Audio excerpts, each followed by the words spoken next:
Assalamualaikum ayah bunda, semoga sehat selalu. Halo, Sa. Hai Jo, kangen. Sama, aku juga, Sa. Gimana kabar kamu? Baik, kabarmu gimana? Sama, aku juga baik-baik aja. Kabarnya gimana? Entah, aku gak ada komunikasi lagi sama dia. Kalian gak pernah berkomunikasi lagi? Enggak. Jo dan Salsa mengobrol panjang lebar dalam telepon. Mulai dari menanyakan kabar Reynan, kehidupan Jovanka setelah menikah, dan masih banyak lagi obrolan khas cewek setelah komunikasi yang sempat terputus karena jarak. Canda tawa pun kini terukir di bibir Jovanka setelah mengobrol panjang lebar dengan sahabatnya Salsa. Hingga akhirnya ponsel itu terputus dan Jo kembali merasa sepi di dalam kamarnya yang besar.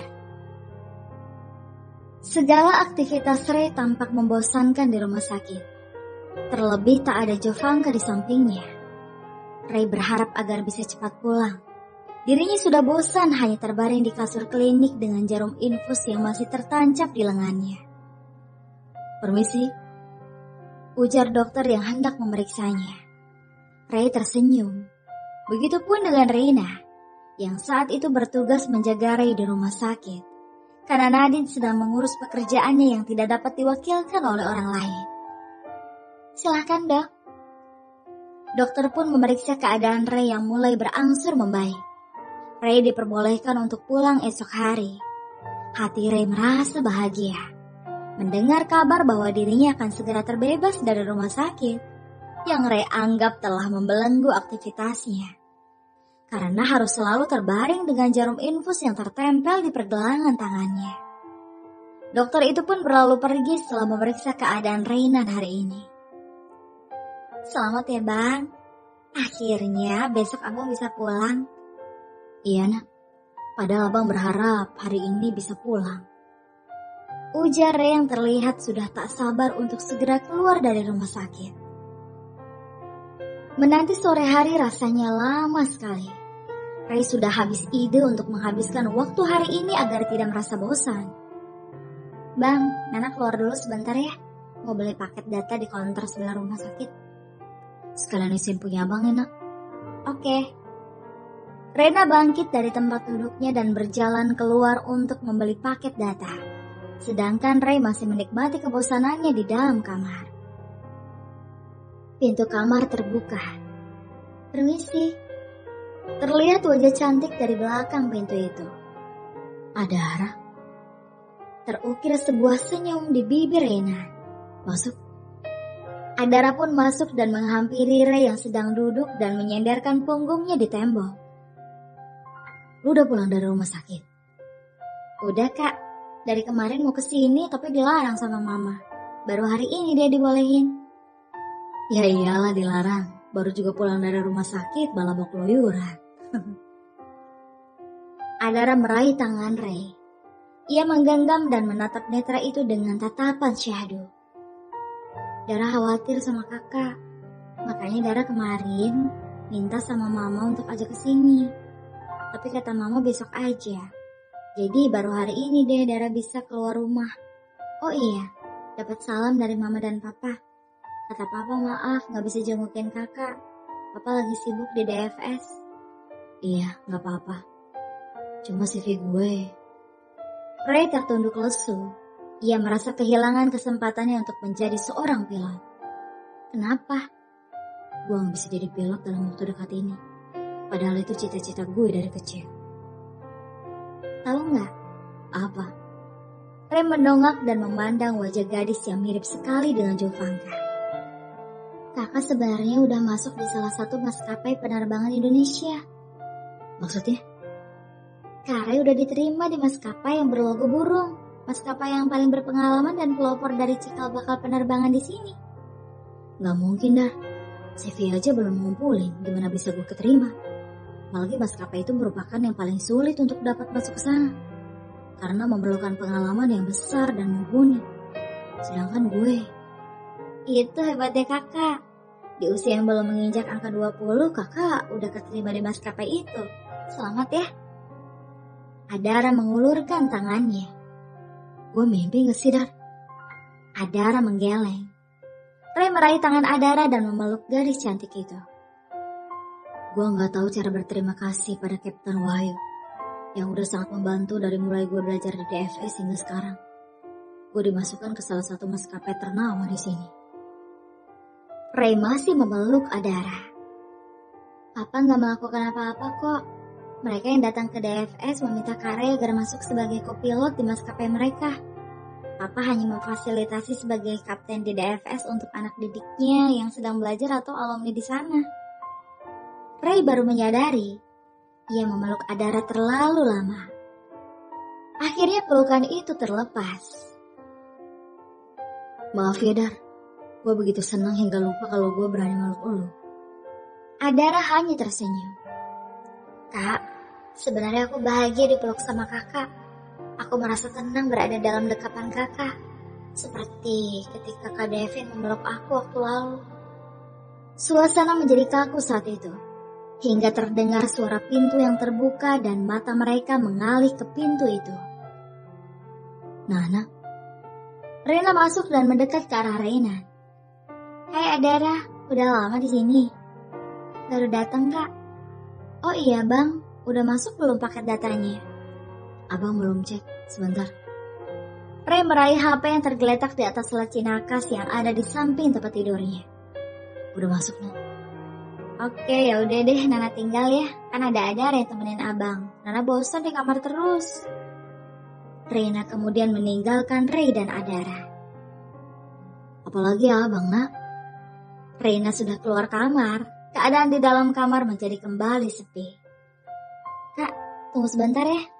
Lu mau kemana? Ada perlu, sebentar doang kok, gak sampai 10 menit. Karena tungguin ya, aku akan balik lagi. Gak ada arah, malah pada kabur. Gak tahu apa kalau gue bosen tinggal 1 minggu di dalam kamar. Mana mama belum balik-balik lagi. Ia merasa bingung.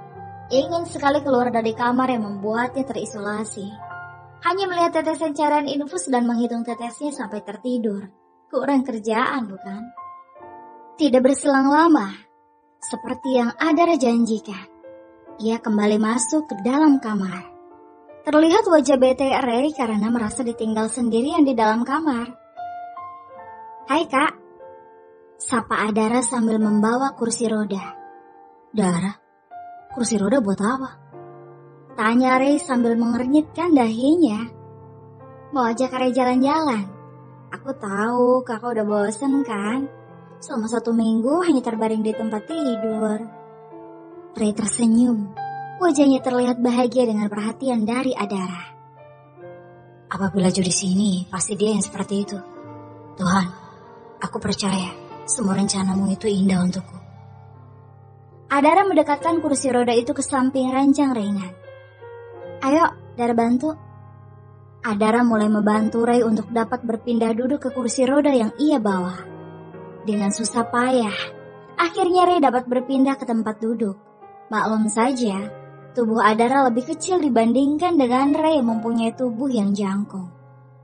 Adara mengambil infusan dan mencantelkannya di kursi roda. Ia mulai mendorong kursi itu keluar dari dalam kamar. Ray memegang tangan Adara, terasa hangat dan mesra. Membuat Adara berdebar saat lengan itu bersentuhan di atas punggung tangannya.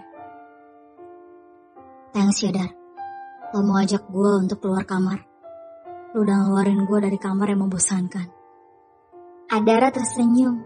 Ia tidak menjawab apapun, hanya dirinya yang sedang sibuk mengatur detak yang semakin kencang di dalam dirinya. Adara mendorong kursi roda itu menuju koridor rumah sakit. Hari mulai sore. Langit pun mulai berubah warna menjadi jingga. Adara memarkirkan kursi roda itu di taman rumah sakit. Tidak besar memang, tapi cukup sejuk. Di situ juga terdapat kolam kecil yang tersinari mentari senja. Warna jingga itu semakin terlihat indah. Kak, ucap Adara memecah keheningan. Iya. Mata Ray memandang wajah cantik Adara. Maafkan Dara ya.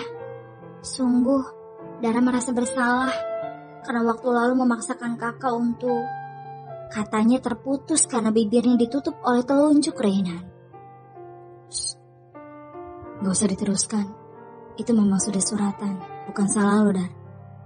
Tapi lagi kata itu terputus sebab Reyna. Lu gak salah. Thanks karena lo mau meluangkan waktu untuk menjenguk gue di sini, menemani gue saat ini. Gue sayang lo, Jo. Jo? Maaf, gue. Perkataan Ray terhenti. Ia tidak dapat meneruskan ucapannya. Adara tersenyum. Jo itu pacar kakak ya? Ray tak menjawab. Ia terlalu takut. Adara malah menjauh darinya. Aku gak marah kok, Kak. Pasti Kak Jo itu cantik ya? Ray hanya diam. Bahkan menatap mata Adara pun ia tak mampu. Ia tidak ingin wanita yang mirip dengan pacarnya itu menjauhinya. Makanya Ray bungkam 1000 bahasa. Kak, ucap Adara halus memanggil Ray dan kedua tangannya mencakup kedua pipi Ray untuk mendongakkan wajahnya agar menatap Adara. Aku baik-baik aja, Kak. Kakak gak usah takut. Aku gak bakal ninggalin kakak kok. Janji? Iya, aku janji. Thanks ya, Dar. Ceritalah sama aku. Terlalu panjang untuk diceritakan, Dar. Cukup kamu tahu kalau nama dia adalah Jovanka. Naura Jovanka. Ray memang termasuk orang yang tidak suka menceritakan tentang kisah cintanya. Ia lebih suka memendam perasaan kasih tak sampainya pada Jovanka. Langit mulai gelap. Adara membawa kembali Ray menuju kamar. Ia mulai mendorong kursi itu dan Ray kembali naik ke pembaringan. Kak, aku pamit ya. Takut kemalaman. Ray mengangguk. Tapi Ray meraih tangan gadis itu. Dar. Iya. Netra Ray memandang dalam. Janji ya, gak bakal jauhin gue. Adara mengangguk. Entah, gue merasa tenang kalau gue bersama lu. Maaf, mungkin karena lu mirip sama dia. Iya Kak, Adara janji selalu ada buat Kak Ray. Cepat sembuh ya Kak. Ray pun tersenyum. Waktu telah menunjukkan pukul 9 pagi. Ray bersiap untuk mempersiapkan kepulangannya. Reina membantu membereskan barang-barang Ray selama berada di rumah sakit. Sementara Nadine membereskan segala administrasi dan obat yang harus ditebus.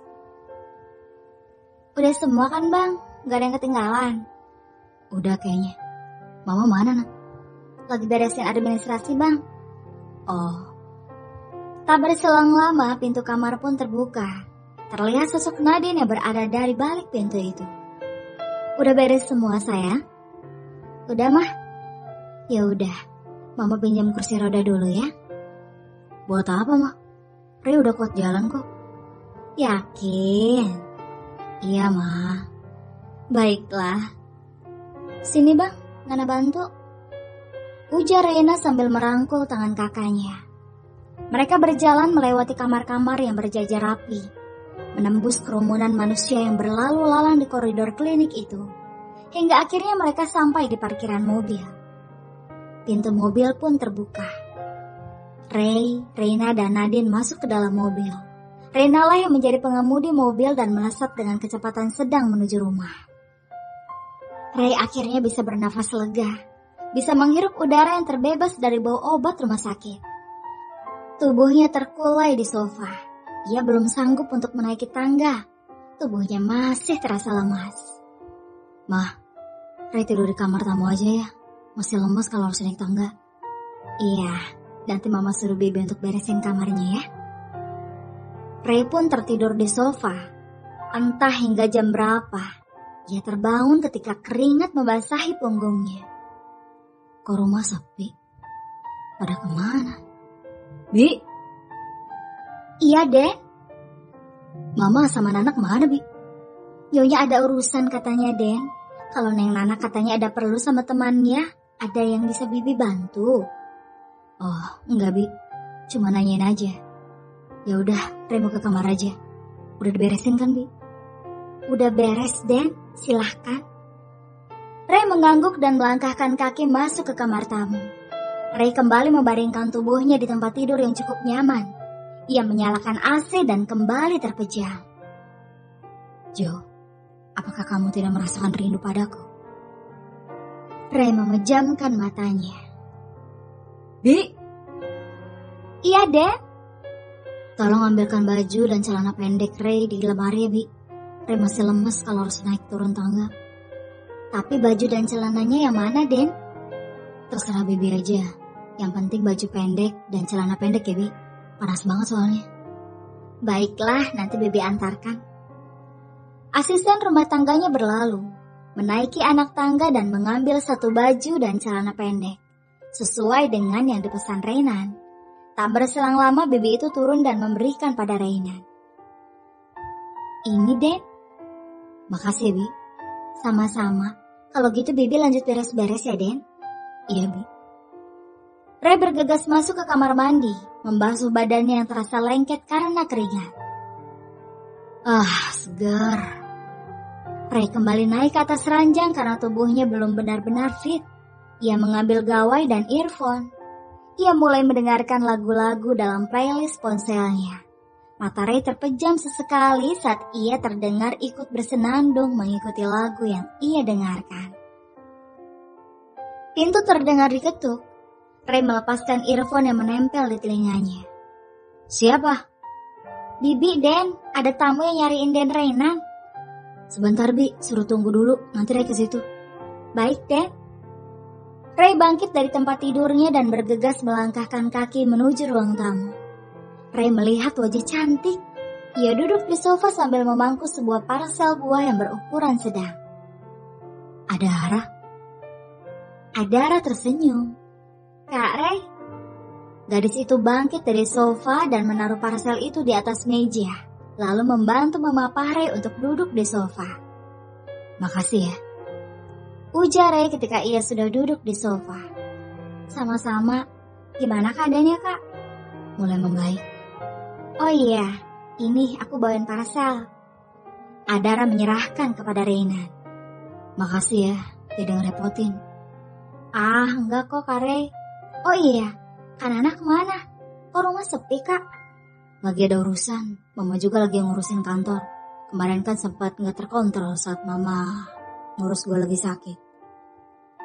Oh, Kak Ray, duduk di teras luar yuk. Boleh, tapi gue masih lemes ya. Biar Adara bantu deh, yuk. Oke.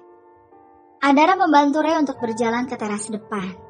Di sana mereka menikmati suasana siang menuju senja. Cukup terik memang, tapi kebersamaan mereka tetap intens. Canda tawa pun terukir jelas di bibir mereka. Seandainya ini memang Jovanka, sempurna sudah hidupku Tuhan. Di sisi lain ada Jovanka yang sedang berada di pesta pernikahan Emilia. Emilia? Yap, seorang janda yang berprofesi sebagai dokter. Kini ia kembali menata hidupnya bersama Arman, bekas suaminya dulu. Mereka merajut kembali rumah tangga yang sempat kandas karena perceraian. Kini mereka mencoba kembali untuk berumah tangga demi putri mereka, Norma. Tak ada pesta yang berarti memang. Mereka mengikat janji suci itu di KUA. Setelah itu mereka mengadakan syukuran atas pernikahan mereka di rumah Emilia. Tidak terlalu banyak orang yang menghadirinya. Karena Emilia hanya mengundang keluarganya dan beberapa staf rumah sakit di mana ia bekerja. Itu pun hanya orang-orang terdekat saja. Selamat ya Bu Dokter. Samawa ya Dok. Awas, jangan terpisah lagi. Doa-doa pun meluncur dari bibir rekan-rekan kerja dari saudara Emilia. Tan, selamat ya. Makasih sayang. Tante cantik banget pakai kebaya ini. Dia suka. Ini kebaya yang dulu Tante pakai menikah dengan Om Arman. Sekarang malah dipakai lagi. Jo memilih untuk keluar dari dalam pesta itu. Ia lebih suka berada di luar rumah Emilia. Baginya pesta pernikahan ini mengingatkan pernikahannya bersama Alexi. Walau dirinya sudah menerima keberadaan Alexi yang menjadi suaminya. Tapi tak mengubah sama sekali posisi Ray yang ada di hatinya. Semua tamu undangan menikmati hidangan yang telah tersedia. Di tengah pesta pernikahan itu, Jovanka merasa sendiri. Kak Jo, ngapain di sini sendirian? Jo mendongak. Norma, netranya terbelalak kala ia melihat gadis itu bersama seorang pria. Norma tersenyum. Iya, ini Norma, siapa lagi? Norma sudah menggandeng lelaki seperti seumurannya. Wajahnya seperti seorang playboy. Oh iya, kenalin Kak, ini Dani, pacar aku.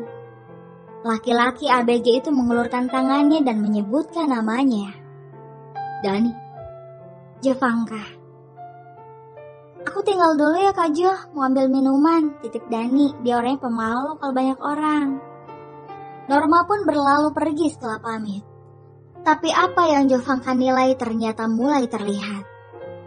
Kakak cantik deh. Terserah ABG labil. Barusan aja cewek mau masuk udah berani-beraninya nyapa perempuan lain. Saudaranya pula. Jo tidak menjawab apapun. Ia hanya diam dan memandang wajah ABG labil ini dengan pandangan datar. Kini Norma sudah duduk di kelas 1 SMA. Wajar kalau dia punya pacar. Tapi ternyata pacarnya itu tidak beres. Ia terlalu agresif ingin mengenal cewek lain. Kok diam aja?